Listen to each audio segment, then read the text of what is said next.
एक जवान व्यक्ति अपनी आदतों से बहुत परेशान था। उसकी बुरी आदतों की वजह से उसका जीवन एकदम अस्त व्यस्त हो रखा था। वह अपने समय की बिल्कुल भी कद्र नहीं करता था। बस फालतू के कामों में पूरा दिन यूं ही बर्बाद कर देता था। किसी के भी पास बैठ जाता और लंबे लंबे गप्पे मारकर अपना और दूसरों का भी समय बर्बाद करता, जिससे लोगों की नजरों में उसकी बिल्कुल भी इज्जत नहीं थी। वह आलसी और कामचोर भी था। जब भी उसके घर वाले उसे किसी काम के लिए कहते तो वह बहाना बनाकर उस काम से बचने की कोशिश करता, और अगर किसी कारणवश उसे वह काम करना ही पड़ता तो वह बिना मन के जल्दबाजी में उस काम को करता। और जब घर वाले उसे कुछ समझाते या उससे कुछ कहते तो वह अपनी गलती माने बिना उनसे बहस करता। वह हमेशा ही बहुत महत्वपूर्ण कामों और फैसलों को कल पर टाल देता और हर तरह की जिम्मेदारी से हमेशा बचने की कोशिश करता।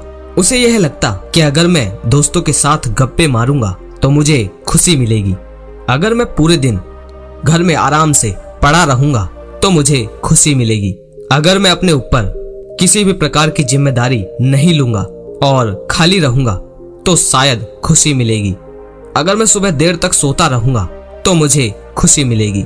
उसने ये सब करके देख लिया। उसे ये सब करके थोड़ी देर के लिए तो खुशी मिलती, लेकिन फिर उसे पश्चाताप होने लगता। वह अपना समय बर्बाद करने के लिए खुद को कोसने लगता। उसका मन अशांत और उद्विग्न हो जाता। धीरे धीरे वह युवक भी अब यह समझने लगा था कि उसकी आदतें ही उसकी सभी समस्याओं की जड़ है। वह समझने लगा था कि काम को टालने और समय बर्बाद करने से कुछ नहीं होने वाला। इससे मुझे थोड़ी देर के लिए तो खुशी मिल जाएगी, लेकिन अंत में मुझे आत्मग्लानि और दुख ही होगा। उसने अपने आप को बदलने का प्रयास किया, लेकिन कुछ दिनों बाद वह फिर से अपनी पुरानी वाली स्थिति में आ गया, और ऐसा उसके साथ कई बार हुआ। वह पूरी योजना के साथ खुद की आदतों को बदलने की कोशिश करता, लेकिन कुछ दिनों में ही वह फिर से अपनी पुरानी वाली आदतों पर वापस लौट आता। अब तो वह भी हार मान चुका था। उसे यह लगने लगा था कि चाहे वह कितनी भी कोशिश कर ले, कितना भी प्रयास कर ले, उसे अपनी आदतों से छुटकारा नहीं मिलने वाला। उसका जीवन तो बर्बाद है। अब उसे ऐसे ही आलस्यपूर्ण और नीरस जीवन जीना होगा। यही सोच सोचकर वह बहुत ही उदास और चिंतित रहने लगा। तभी एक दिन उसे किसी ने बताया कि गांव के बाहर वाले जंगल में एक आत्मज्ञानी बौद्ध भिक्षु अपनी कुटिया बनाकर रहते हैं, तुम उनसे जाकर मिलो। उन्होंने बहुतों की समस्या का समाधान किया है। वह तुम्हारी भी समस्या का कोई ना कोई समाधान अवश्य निकाल देंगे। हालांकि उस युवक को भरोसा तो नहीं हुआ, लेकिन वह फिर भी अगले दिन उस बौद्ध भिक्षु की कुटिया में पहुंच गया। वहां पहुंचते ही उसे असीम शांति का अनुभव हुआ। कुटिया के चारों तरफ स्वच्छता और काफी शांति थी। कुटिया के बाहर बने एक चबूतरे में बौद्ध भिक्षु अपनी आंखें बंद किए ध्यान में लीन थे। युवक ने उनके सामने जाकर उन्हें प्रणाम किया तो भिक्षु ने अपनी आंखें खोली और चेहरे पर हल्की सी मुस्कान के साथ उस युवक को बैठने के लिए कहा। उस युवक ने अपनी सारी समस्या भिक्षु को बताई कि कैसे वह अपनी इन बुरी आदतों को बदलना चाहता है, लेकिन वह हर बार असफल रहा। भिक्षु ने बिना कुछ बोले पूरी शांति से युवक की बात बिल्कुल अंत तक सुनी और फिर मुस्कुराते हुए बोले, तुमने कई बार प्रयास किया, लेकिन तुम अपनी आदतों को बदलने में असफल रहे, क्योंकि तुम उन्हें सिर्फ कुछ ही दिनों में बदलना चाहते हो। तुम कुछ दिनों में ही सब कुछ ठीक करना चाहते हो, और जैसे ही शुरुआती कुछ दिनों में तुम्हें तुम्हारी मर्जी के परिणाम नहीं मिलते, तुम फिर से पुरानी आदतों को अपना लेते हो। जो आदतें इतने सालों में बनी हैं, वो सिर्फ कुछ ही दिनों में नहीं छूट सकती। इसके लिए तुम्हें समय देना होगा। और एक बात हमेशा याद रखो, बुरी आदतों को छोड़ा नहीं जा सकता, उन्हें केवल अच्छी आदतों से बदला जा सकता है। जैसे झूठ बोलने की आदत को सच बोलने की आदत से बदला जा सकता है। फिर बौद्ध भिक्षु ने गंभीर होकर कहा, आज मैं तुम्हें 5 ऐसी आदतों के बारे में बताने जा रहा हूँ, जिन्हें अगर तुमने अपना लिया तो तुम्हारी पुरानी बुरी आदतें तो छूट जाएंगी, साथ ही ये 5 आदतें तुम्हारे जीवन को चमत्कारिक रूप से बदल कर रख देंगी। युवक ने बहुत ही उत्साह पूर्वक भिक्षु से उन 5 आदतों के बारे में बताने के लिए कहा। भिक्षु ने कहना शुरू किया, पहली आदत, किताबें पढ़ना। दुनिया के सारे प्रश्नों के उत्तर किताबों में छिपे हैं, क्योंकि आज जो प्रश्न तुम्हारे मन में उठ रहे हैं, आज से पहले बहुत से लोगों के मन में भी वही प्रश्न उठ चुके हैं। और उनमें से कुछ लोगों ने उन प्रश्नों के उत्तर खोजे और उनमें से भी कुछ लोगों ने उन उत्तरों को किताबों में लिपिबद्ध कर दिया, यानी किताबों के रूप में लिख दिया।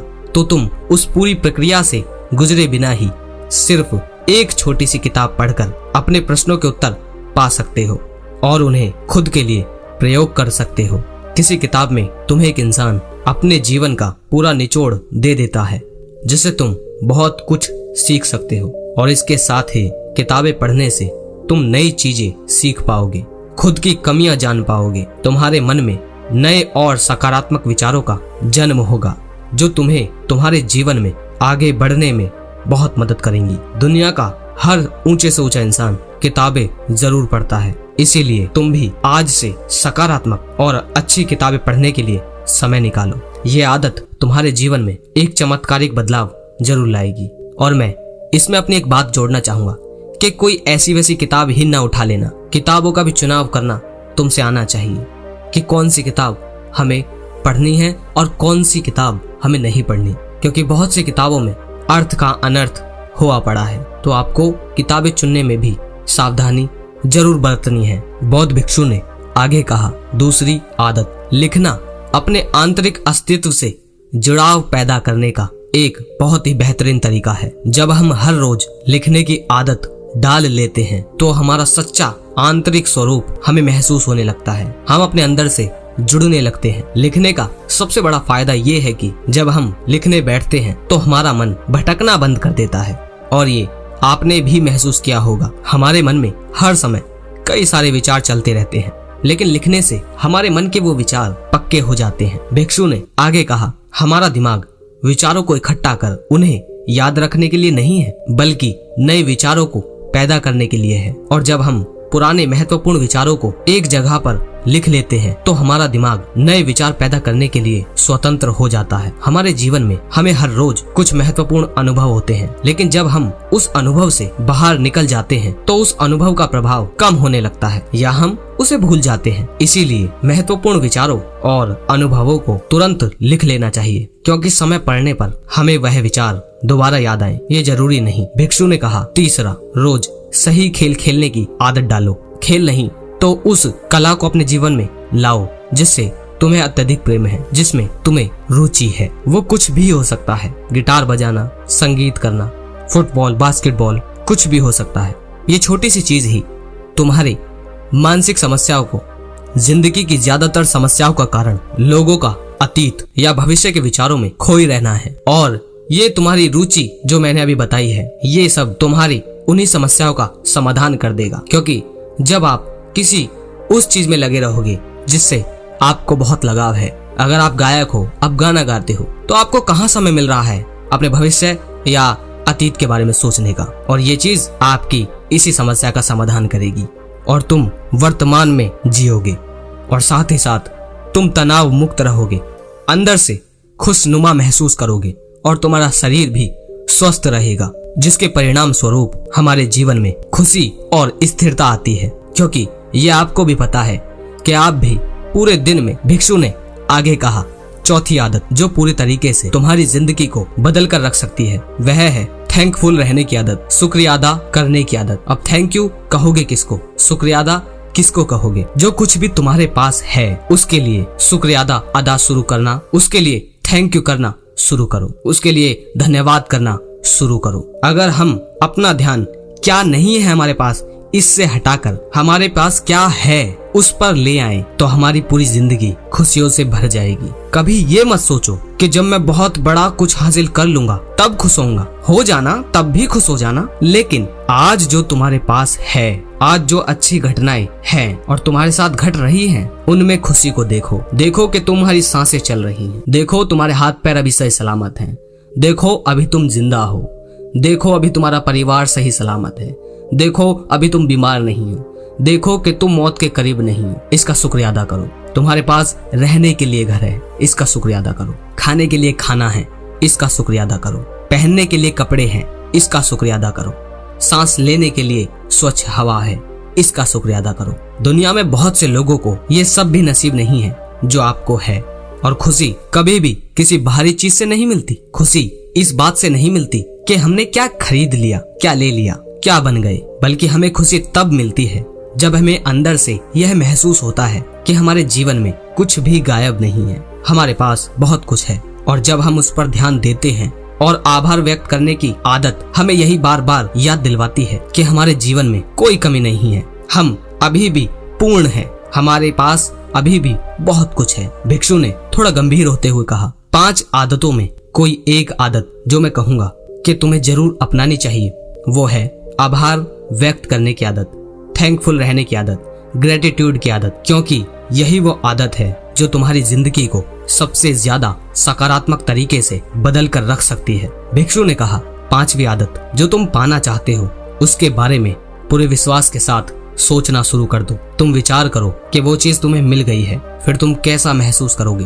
कैसा व्यवहार करोगे, वैसा ही व्यवहार आज करो। खुद को उस सफलता, उस चीज को जिसे तुम पाना चाहते हो, जो सही है, उसे हासिल करता हुआ देखो और महसूस करो, उसके मुताबिक अपना जीवन ढालो। हमारे मन में जिस तरह के विचार उठते हैं, जिन चीजों के ये सपने देखता है, ये उन चीजों को पाने की कोशिश शुरू कर देता है, उन्हें अपनी तरफ आकर्षित करता है। ध्यान रखो, कोई भी सेनापति मैदान में युद्ध जीतने से पहले उस युद्ध को अपने मन में कई बार जीत चुका होता है। इसी प्रकार सफलता हासिल करने से पहले हमें उस सफलता को कई बार अपने मन में घटित करवाना होता है। इसे तुम आचरण से भी बदल सकते हो, क्योंकि आपके भी कोई ना कोई हीरो होंगे, स्वामी विवेकानंद या वगैरह वगैरह, कोई भी। तो अगर आप उनके जैसा होना चाहते हो तो उनके जैसा आज से ही जीना शुरू कर दो। इसीलिए आप जिनके जैसा भी बनना चाहते हो, जिनके जैसा मैं उन लोगों के लिए नहीं कहूंगा कि आप किसी अश्लील एक्टर की तरह बनना चाहते हो या ऐसे ही फालतू लोगों की तरह बनना चाहते हो,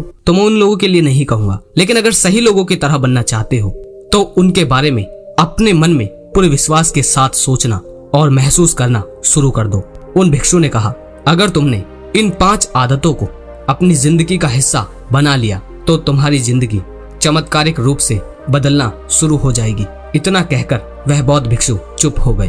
वह युवक उन बौद्ध भिक्षु की बातों का अर्थ समझ चुका था। उसने भिक्षु के ही सामने इन 5 आदतों को अपनी जिंदगी का हिस्सा बनाने का वचन लिया और भिक्षु का धन्यवाद कर वहां से चला गया। दोस्तों, मैं आशा करता हूँ कि इस वीडियो से आप बहुत कुछ सीखे होंगे और ये 5 आदतें अपने जीवन में जरूर शामिल करेंगे, क्योंकि अगर नहीं की तो जीवन बदलना इतना सरल नहीं है जितना आप सोच रहे हो और इतना मुश्किल भी नहीं जितना आपको लगता है। अगर लगे शेयर करने लायक तो शेयर जरूर कीजिए और जो आप में से शेयर करते हैं उनका तहे दिल से बहुत बहुत शुक्रिया। अगली वीडियो में फिर मिलते हैं। धन्यवाद।